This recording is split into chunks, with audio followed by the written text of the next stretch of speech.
Ganga international school और हमारा SSC का पहला ग्रेड डी का शिफ्ट था आज मॉर्निंग में।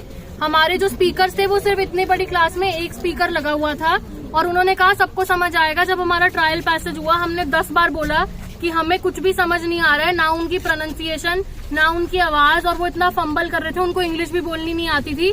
और हमें 10 बार बोलने के बाद भी उन्होंने कहा तुम्हें पेपर देना है तो दो, नहीं तो मत दो। और इन्होंने सारे बच्चों के साथ यही करा।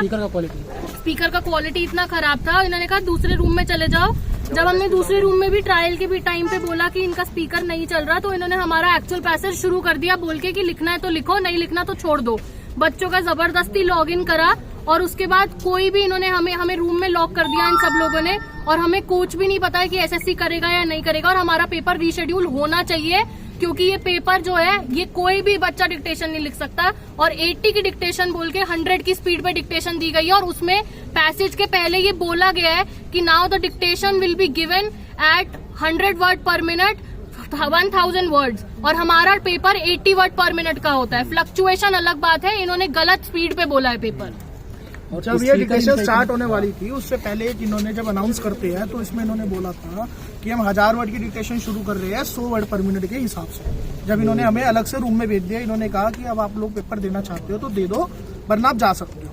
ठीक है, हमने 4 बार इनको बोला। इन्होंने बोला जिन जिन लोगों को प्रॉब्लम है हाथ खड़ा करो। सारे क्लास के बच्चों ने हाथ ऊपर कर दिया जो भी हमारे बैच का था। हमने बोला सर क्वालिटी बिल्कुल खराब है स्पीकर की, इन्होंने नहीं माना। इन्होंने हमें दूसरे बैच में डाल दिया, वहाँ पे और भी ज्यादा खराब थी। हमें कुछ समझ नहीं आया। ये सिर्फ आपके बैच के लोगों को प्रॉब्लम थी? मैं आपको ये बताने वाला हूँ, मैं आपको एक्चुअली ये बात बताने वाला हूँ। इन्होंने हमारे बैच को बोला कि ये इशू सिर्फ आपके साथ हो रहा है। देन हम बाहर आए, जब ये पूरा मामला खत्म हो गया तब लैब वाला जो भी है ये दूसरे सेंटर्स में भी यही जैसे हम लोग बाहर आए तो यहाँ पे कई सारे लोग खड़े थे।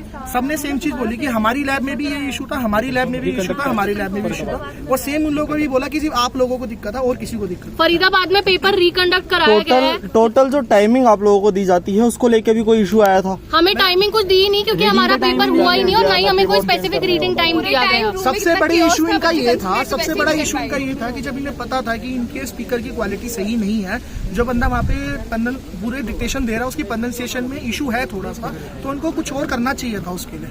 और थर्ड इशू इनका देखो सबसे इम्पोर्टेंट ये होता है कि मिसबिहेवियर तो चलो था ही, मिसलीड भी कर रहे थे। वहाँ पे एक भी सबसे पहली बात लास्ट में एक फीमेल आई थी जो इन्विजिलेटर थी, जो बाद में देख रही थी। उससे पहले कोई भी फीमेल इन्विजिलेटर वहाँ पे नहीं था, जबकि आपको पता है कि वहाँ पे मेल और फीमेल दोनों बैठे, तो आपको दोनों सेम क्वांटिटी में होने चाहिए, वो नहीं थे वहाँ पे। और तीसरी बात, इन्होंने स्टाफ की कमी भी कहीं ना कहीं थी। स्टाफ की कमी